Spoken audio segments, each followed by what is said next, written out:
ఉండడము మాకు మంచి రోజుగా భావిస్తూ మంథని నియోజకవర్గ ఎమ్మెల్యే గారు ఇప్పుడు మంత్రిగా కూడా ఉన్నారు.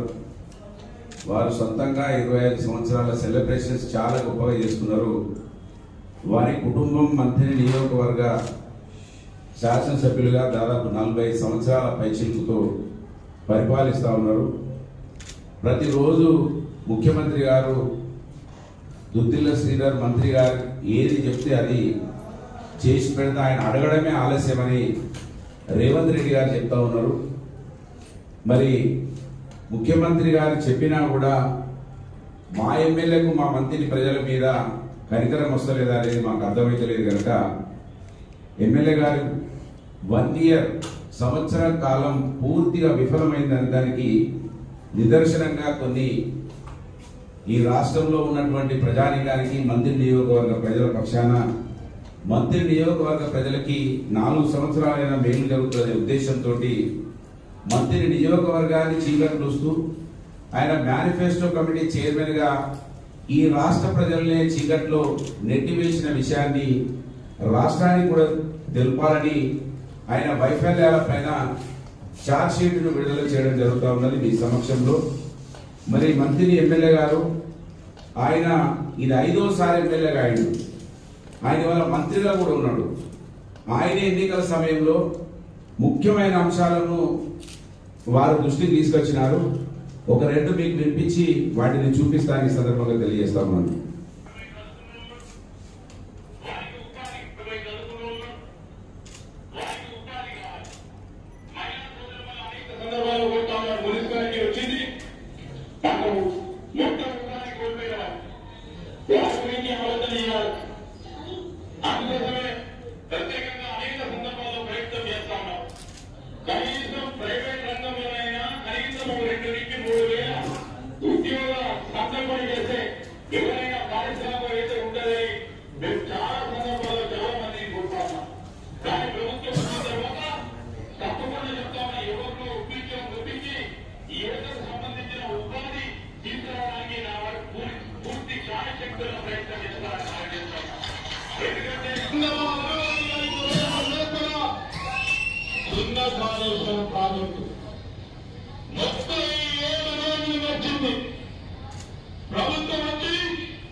వారి మాటల్లోనే మీరు విన్నారు. నిరుద్యోగ యువకులకు ఉద్యోగ అవకాశాలు ఇక్కడ మున్సిపాలిటీ అయితే కనుక ఉపాధి కోల్పోయినరు, వాళ్ళకు కూడా ఉపాధి చూపిస్తా అని చెప్పినారు. వీరి సొంతంగా వీరికి కంపెనీలు ఉన్నాయి. వాళ్ళ కుటుంబానికి సంబంధించిన కంపెనీలు మంత్రిలో ఒక 2, కాటారంలో ఒక 2 పెడతాడని అనుకున్నాం. వాటిని పెట్టలేదు. చిన్న కాళేశ్వరం అయితే గొంతు దించుకొని మాట్లాడాడు. గొంతు దించుకున్నాడు ఆయన. అబ్బా ఎంత అద్భుతంగా మాట్లాడుతుండని ఆకర్షించే విధంగా మాట్లాడి చిన్న కాళేశ్వరం ప్రాజెక్టు పని ఇప్పటి వరకు ఒక తట్టెడు మట్టి తీయలేదు, 1 ఎకరం భూసేకరణ చేయలేదు, దానికి ఒక 100 రూపాయలు కేటాయించలేదు. అక్కడ ఈ రోజు వరకు నేను మొన్న ప్రెస్ మీట్ లో కూడా చెప్పిన, ఈ రోజు వరకు దానికి ఎస్సీ కూడా లేదు. ఎస్సీ లేని ప్రాజెక్ట్ గా మొత్తం దానికి ఒక స్టాఫ్ లేని ప్రాజెక్ట్ గా అది ఇవాళ అక్కడ ఉన్నది. అది కూడా ఇప్పటి వరకు ఆయన దానికి ఏమాత్రం చెల్లించలేదు, దాని పని స్టార్ట్ చేయలేదు. అంటే వారి కుటుంబానికి సంబంధించినటువంటి ఏదైనా సాఫ్ట్వేర్ కంపెనీ తీసుకురాలేదు. ఆయన ఇండస్ట్రీ మినిస్టర్ గా అక్కడ సింగరేణి ఉన్నది, నీళ్లు ఉన్నాయి, భూమి ఉన్నది, అన్ని వనరులు ఉన్నటువంటి ప్రాంతంలో ఒక ప్రాజెక్టుకు ప్రతిపాదన ఇప్పటి వరకు కూడా చేయలేదు. పూర్తిగా విఫలమైపోయింది. అంతేకాకుండా మేము మంథని ఖమ్మంపల్లి తాడిచెల్ల వయా భూపాలపల్లికి ఒక రోడ్డును ప్రతిపాదించడం, పూర్తిగా కిషన్ రావుపల్లి వరకు కూడా ఆ రోడ్డును పూర్తి చేసినాం. ఖమ్మంపల్లి దగ్గర బ్రిడ్జిని కట్టించినాం. ఆ కిషన్ రావుపల్లి నుంచి తాడిచెల్ల వరకు ఒక 5 కిలోమీటర్ల ఫారెస్ట్ క్లియరెన్స్ కూడా తీసుకొచ్చి పెట్టినాం. దానికి ఫారెస్ట్ క్లియరెన్స్ లకు 4 కోట్ల రూపాయలు వెచ్చించాలి. ఓన్లీ ఫారెస్ట్ క్లియరెన్స్ కు 4 కోట్ల రూపాయలు కేటాయించాలి. అంటే ఒక మంత్రిగా ముఖ్యమంత్రి ఏమో ఆయన ఏం చెప్తా అంటున్నాడు. నిన్న పెద్దపల్లిలో మీటింగ్ లో కూడా చెప్పిండు, మీ ఎమ్మెల్యే మంత్రి ఎమ్మెల్యే ఆయన బయట ఒక రకంగా ఉంటాడు, లోపల ఒక రకంగా ఉంటాడు, తలుపులు ఎత్తే మమ్మల్ని ఇయ్యరమయ సంపుతాడని ముఖ్యమంత్రి రేవంత్ రెడ్డి మాట్లాడుతున్నాడు. అంటే మీరు ఇయ్యరమయ సంపుడు ఆయన అవసరం లేదు, కానీ 4 కోట్ల రూపాయలుగా ఫారెస్ట్ క్లియరెన్స్లకు తెప్పేయడంలో విఫలమైండు మంత్రి ఎమ్మెల్యే అనే విషయాన్ని ఈ సందర్భంగా గుర్తు చేస్తా ఉన్నాను. కాళేశ్వరం ప్రాజెక్టు కట్టేటప్పుడు బొబ్బోలు పెట్టిండు. కాళేశ్వరం ప్రాజెక్టులో భూములు పోతున్నాయి, వాళ్ళకు నష్టపరిహారం తక్కువ ఇచ్చిండ్రు అని చెప్పి నష్టపరిహారం ఎక్కువ ఇస్తా అని మేనిఫెస్టోలో పొందుపరిచి ఇప్పటి వరకు ఆ కోల్పోయిన భూముల వాళ్ళ గురించి ఆలోచించలే. ఆ కాళేశ్వరం ప్రాజెక్టు ద్వారా బ్లడ్ బ్యాంకులు నిర్మిస్తామని చెప్పిండు, దానికి కూడా అధిగతి లేదనే విషయాన్ని ఈ సందర్భంగా గుర్తు చేస్తా ఉన్నాను. అక్కడ తాడిచెల్ల గ్రామంలో జెన్కోకు సంబంధించినటువంటి కోల్ మైనింగ్ జరుగుతూ ఉన్నది. భూపాల్పల్లి జెన్కో ప్లాంట్ కి సంబంధించినటువంటి ఆ కోల్ మైనింగ్ కు సంబంధించినటువంటి డేంజర్ జోన్ లో ఉన్నటువంటి గృహాలను తీసుకోవాలని అప్పుడు గగ్గోలు పెట్టిండు. ఇప్పటి వరకు ఆ డేంజర్ జోన్ గురించి ఊసలేదు, ఉరుకు లేదు, పలుకు లేదు, దాంట్లో విఫలమైపోయినాడు. అంతేకాకుండా మేము ఓడేడు దగ్గర ఒక బ్రిడ్జిను ప్రతిపాదన చేసినాం, దాని మొత్తం పిల్లర్లు అయిపోయినాయి, మీద గడ్డర్స్ వేసి స్లాబులు వేయాలి. అక్కడ గడ్డర్లు కూలిపోతే గగ్గోలు పెట్టిండి, ఇదేదో అవినీతి జరిగింది, మోసమైంది అన్నాడు. ఆ అవినీతి బయట పెట్టలే, ఆ ఓడేడుకు సంబంధించినటువంటి బ్రిడ్జిని ఇప్పటి వరకు కూడా పూర్తి చేయలే, దాంట్లో కూడా విఫలమైపోయినాడు.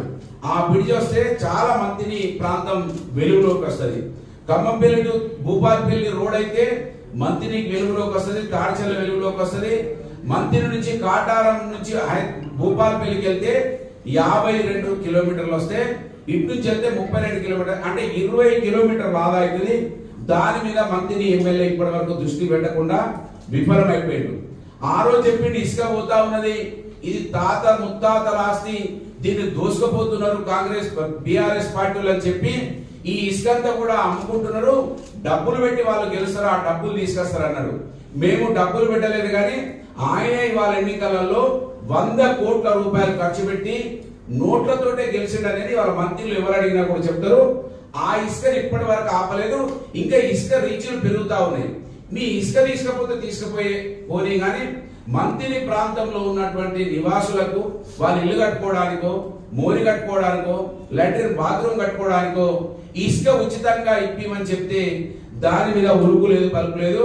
పక్కకే ఉన్నటువంటి శాసనసభ్యుడు, పెద్దపల్లి శాసనసభ్యుడు ఉచితంగా వాళ్ళ ప్రాంతంలో ఏ అవసరాలున్నా లోకల్ అవసరాల కోసం ఉచితంగా ఇసుక సప్లై చేపిస్తా ఉన్నాడు. ఆయన డైరెక్ట్ ఆర్టీఓని పిలిపించిండు, ఆ ఎస్పీని పిలిపించిండు. ఈ లోకల్ గా నడిచి ఇసుక ట్రాక్టర్లను పట్టుకోవద్దని ఆదేశాలు ఆయన లెటర్ మీద రాసి అధికారులకు ఇచ్చి ఇసుక ఉచితంగా ఇప్పిస్తా ఉన్నాడు పెద్దపల్లి ఎమ్మెల్యే. మరి పెద్దపల్లి ఎమ్మెల్యేకు సోయినది, మంత్రి ఎమ్మెల్యేకు సోయి లేకపోవడం ఇది దురదృష్టకరం. ఒక ఓటుతోటి గెలిచి పెద్ద పదవులు వస్తే అక్కడ ప్రజలకు మేలు జరుగుతుంది అనుకుంటే ఇవాళ సంవత్సర కాలం పాటు కీడు జరిగింది తప్ప మేలు జరగలేదు. తాత ముత్తాతల ఆస్తి ఆపలేదు, ఇసుక ఉచితంగా రావడం లేదు. మంత్రిలో ఇవాళ మాఫియా చెలరేగుతా ఉన్నది. ఎర్రమట్టి, ఇసుక చెరువుల పుడిక తీతలలో మట్టి దోపిడీ, టీడీఎస్ బియ్యం దోపిడీ యథేచ్ఛగా లూటీ చేస్తా ఉన్నారు. దాన్ని కూడా ఇప్పటి వరకు ఆపలేదు. అది పరమావధిగా పెట్టుకొని దాని మీద కూడా దాన్ని కూడా విఫలం చెందినాడు మంత్రి ఎమ్మెల్యే. అంతేకాకుండా ఇలా నేను విద్యావంతుని, మా నాయన కూడా మాజీ స్పీకర్ అని గొప్పలు చెప్పుకుంటే అన్నటువంటి ఈ విద్యా వ్యక్తి, విద్యా హీరుడు అని నేను చెప్తున్నా. ఇప్పటి వరకు సంవత్సర కాలంలో ఒక్కసారన్న విద్యా వ్యవస్థ మీద ఒక్క మీటింగ్ కూడా పెట్టలే, సమీక్ష సమావేశం పెట్టలే. మేమున్నప్పుడు అంగన్వాడీ కేంద్రాలలో సోలార్ పెట్టి ఆ పిల్లలకు ఫ్యాన్ల సౌకర్యాన్ని కల్పించినాం. దాంట్లో బెంచీలు కుర్చీలు వేసినాం పెద్దపల్లి జిల్లాలో. ఇప్పటి వరకు అంగన్వాడీలలో కూడా కనీసం ఒక వసతి కూడా కల్పించలే. ఏ ప్రభుత్వ రంగ పాఠశాలలో కూడా కనీస వసతుల కోసం ఆలోచన చేయలేదని ఈ సందర్భంగా గుర్తు చేస్తా ఉన్నాం. దాని మీద కూడా ఛార్జ్ షీట్ వేస్తా ఉన్నాం.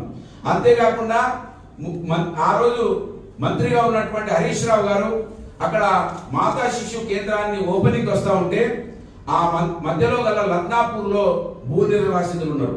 వాళ్ళు 282 మందికి మాకు R&R ప్యాకేజ్ కావాలి, మా ఇళ్ళని తీసుకున్నారు, మా ఇంటికి పైసలు మాత్రమే ఇచ్చిండ్రు, మాకు ప్యాకేజ్ కావాలని వాళ్ళు ఆందోళన చేస్తుంటే వాళ్ళ దగ్గర కూర్చొని ఆ రోజున మంత్రిగా ఉన్నటువంటి హరీష్ రావు గారి కాన్వాయ్ని అడ్డుకొని వాళ్ళకు ప్యాకేజ్ ఇప్పించాలన్నాడు.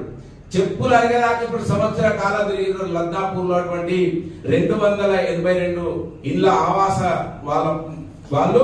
వాళ్ళ గురించి ఇప్పటి వరకు ఉలుకులేదు పలుకులేదు. దీని మీద ఛార్జ్ షీట్ వేస్తా ఉన్నాం. పెద్దగా మాట్లాడిండు, గొంతెత్తుకొని మాట్లాడిండు, మెడికల్ కాలేజ్ చేస్తా అన్నాడు. రేవంత్ రెడ్డి ఏమో మెడికల్ కాలేజ్ పట్టుకపోయిండు, ఆయన అక్కడ అనౌన్స్ చేసుకున్నాడు. ఇప్పటి వరకు మెడికల్ కాలేజ్ ఉలుకులేదు పలుకులేదు. దాని మీద కూడా మేము ఛార్జ్ షీట్ వేస్తా ఉన్నాం. అంతేకాకుండా మంత్రిలో కాళేశ్వరం నీళ్ళు వస్తలేవన్నాడు. ఆ రోజే నేను కాళేశ్వరం నీళ్లు తొందరగా మాకు అనుసంధానం కావాలని, కేసీఆర్ గారేమో కాళేశ్వరం ఒకసారి కనెక్ట్ అయిన తర్వాత నీటి ఎద్దడి ఉండదని వారు ఆలోచించారు. కానీ మంత్రి ప్రాంతంలో నీళ్లు తొందరగా వస్తలేవు, మా ప్రజలు మేము ఎక్కడికో SRS నుంచి వచ్చేదాకా ఆగాలంటే నేను మంత్రి మండలం పోతారం దగ్గర ఒక లిఫ్ట్ ను ప్రతిపాదించిన, ఆ లిఫ్ట్ ను కనీసం ఇప్పటి వరకు ఊసలేదు ఉలుపులేదు బతుకులేదు. దాని మీద నేను ఛార్జ్ షీట్ వేస్తా ఉన్నాను. పోతారం లిఫ్ట్ ను తక్షణమే మంజూరు చేయించాలని, చిత్తశుద్ధి నిలుపుకోవాలని నేను డిమాండ్ చేస్తా ఉన్నాను. అంతేకాకుండా ముఖ్యమంత్రి రేవంత్ రెడ్డి గారు 1000 కోట్ల రూపాయలు తీసుకుపోతా ఉన్నాడు ఆయన నియోజకవర్గానికి. ఆయన నియోజకవర్గానికి 1000 కోట్ల రూపాయలు తీసుకుపోవడమే కాదు, ప్రత్యేకంగా ఆయన కడారి కొడంగల్ కు ఒక కడారి ఏర్పాటు చేసుకున్నాడు.